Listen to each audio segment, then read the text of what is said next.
our children. So I'm going to invite the girls now who've been waiting for me. Come on, girls.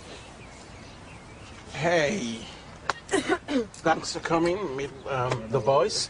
I want them to hear firsthand that if a girl decides to go visit, you know, a boyfriend and other boys are there, and then she is gang raped or whatever, you said it's her fault. If it's a boyfriend, then the boys ain't gonna do nothing to her. But if she's going, like, one girl going to link a bag of man and that, like, she's fully on going to link a bag of man, then she's gonna get beaten. Yeah.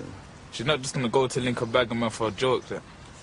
But how does she know there's going to be other mans there? What if this boy just said to her, like, it's just going to be me and you? That's a different question, is it? That's a different question, isn't it? So hang on, so you think it's right that even if a girl went to meet loads of men, it's all right for her to get raped? No. Because basically that's what you're saying, yeah, and it's not right for any girl to get raped. She's walking in, she's giving herself the opportunity to get raped, innit?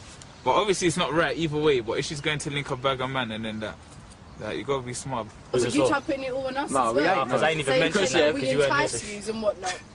No. It's both people. Like I said before, it's both people. It's not one person's fault. It's both people. Do you know whether boys who do things like this even know that they're doing something wrong? That they, you know, that this shouldn't be happening to girls? Are they aware? Are they aware of what? That it shouldn't be happening? Yeah. Obviously, everyone's aware that rape shouldn't be happening. I decided to return to the Frampton Park estate in Hackney, where Stacey was gang raped, to speak to Reverend Joyce Daly, a spokesperson for the Black Parents Forum and a church minister. I wanted to know what she thought about teenagers raping girls. When you look at some of these boys who have, the perpetrators, they're so young.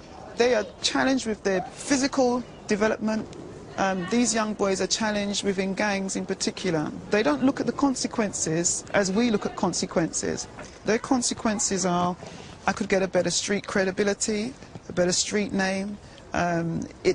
My people within that gang, they are more feared by another gang or the community. These are crimes we associate with grown men who have something wrong with them. But this is not happening, and we now see it with young children who are doing this. How worried are you? I'm very worried. I don't think we actually know the figures, and that's simply because people are not coming forward. The police are unaware of it.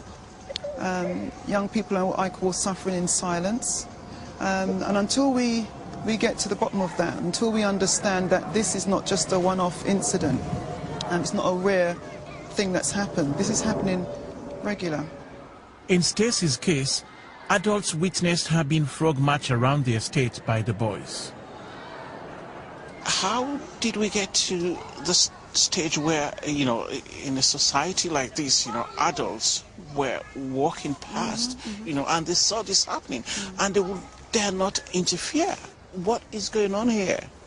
What we're finding is people are becoming very selfish and concerned about their own safety. The problem is they don't realise to stay silent is a terrible message that you're sending out to young people, to gangs, people who are in gangs. You're saying to them that you can do what you want and I will turn my blind eye. Not only that, we must understand quite clearly that in remaining silent, that person gets away with that and they are bound to do it again. Despite this government's pledge to prioritize rape, there's no national research being carried out about gang rape and no strategy to deal with this. The Metropolitan Police says its specialist rape team, the Sapphire Unit, investigates gang rape along with all other sexual attacks. But what about the victims of gang rape? They were very, very close to destroying me. Very close, because I totally wanted to die. I've never been that low since, and I don't think I could ever get that low again. Making this film has taken me on a journey which I found deeply disturbing. We don't know why gang rape is happening.